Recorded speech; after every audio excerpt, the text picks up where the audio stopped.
Assalamualaikum warahmatullahi wabarakatuh. Baiklah, di sini saya akan membahas mata kuliah yaitu Hukum Kontrak Bisnis Syariah. Di sini saya akan memperkenalkan diri saya, yaitu nama saya Wilda dengan NIM yaitu 2010 10 2020. Lokal 4A Hukum Ekonomi Syariah. Dosen pembimbing yaitu Bapak Mursal. Kita masuk saja ke pembahasan, yaitu dasar muncul kontrak bisnis syariah. Sumber hukum kontrak bisnis syariah. Istilah kontrak berasal dari bahasa Inggris yaitu kontrak, sedangkan dalam bahasa Belanda disebut dengan overeenkomst atau perjanjian. Sumber hukum kontrak bisnis syariah. Istilah kontrak berasal dari bahasa Inggris yaitu kontrak, sedangkan dalam bahasa Belanda disebut dengan overeenkomst atau perjanjian. Pengertian kontrak atau perjanjian diatur dalam pasal 1313 KUH Perdata, yaitu perjanjian adalah suatu perbuatan dengan mana satu pihak atau lebih mengikat dirinya terhadap satu orang atau lebih. Menurut Van Dun, kontrak diartikan adalah perjanjian, yaitu suatu hubungan hukum antara dua pihak atau lebih berdasarkan kata sepakat untuk menimbulkan akibat hukum. Sumber hukum ekonomi syariah sama dengan sumber hukum yang dijadikan acuan dalam fikih muamalah. Sumber hukum Islam yaitu yang pertama sumber primer yaitu Al-Quran, Sunnah Nabi, kesepakatan para ulama atau ijma, analogis atau qiyas, yaitu untuk menegakkan hukum sesuatu yang istimewa, lain waktu karena persamaan keduanya dari sudut pandang Tuhan. Sumber hukum sekunder yang pertama yaitu istihsan, yang kedua masali al-mursalah, yang ketiga yaitu urf, sudah menjadi kebiasaan manusia berupa perkataan atau perbuatan manusia. Yang keempat yaitu syar'u man qablana, yaitu ketentuan hukum Allah yang diberikan kepada umatnya melalui Nabi Muhammad SAW.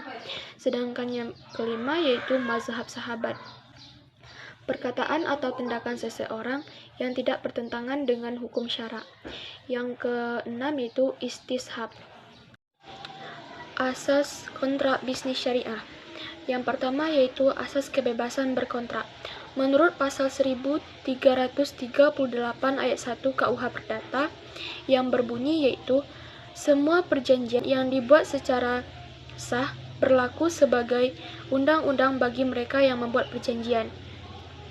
Asas ini merupakan asas yang memberikan kebebasan kepada para pihak untuk membuat perjanjian atau tidak membuat perjanjian, mengadakan perjanjian dengan siapapun, menentukan isi perjanjian, pelaksanaan, dan persyaratan, menentukan bentuk perjanjian tertulis atau tulisan. Sedangkan yang kedua yaitu asas konsensualisme. Dalam pasal 1327 ayat 1 KUH Perdata, bahwa syarat sahnya perjanjian adalah adanya kesepakatan antara kedua belah pihak. Asas ini menyatakan bahwa perjanjian pada umumnya tidak diadakan secara formal, melainkan cukup dengan adanya kesepakatan antara kedua belah pihak tersebut. Yang ketiga yaitu asas kepastian hukum. Asas kepastian hukum merupakan asas yang berhubungan dengan sebab perjanjian.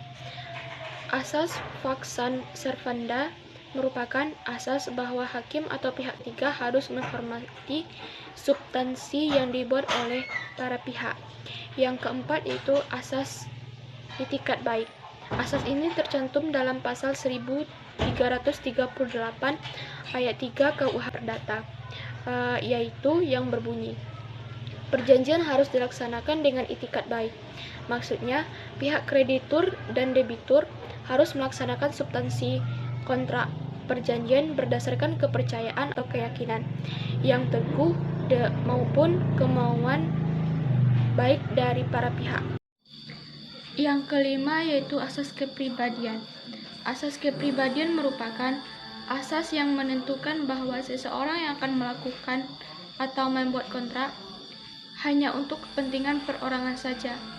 Asas ini dapat dilihat dari pasal 1315 dan pasal 1340 KUH Perdata. Sumber muncul kontrak bisnis syariah. Dalam mengadakan kontrak, setiap subjek hukum harus memenuhi suatu kondisi tertentu agar dapat mengikat para pihak yang membuatnya. Jika subjek hukumnya adalah orang tersebut harus sudah dewasa, sudah baligh.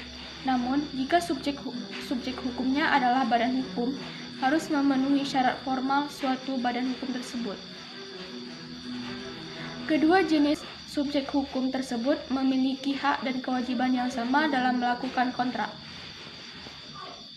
Oleh karena itu, dalam hukum perjanjian, yang dapat menjadi subjek hukumnya adalah individu dengan individu, pribadi dengan pribadi, badan hukum dengan badan hukum.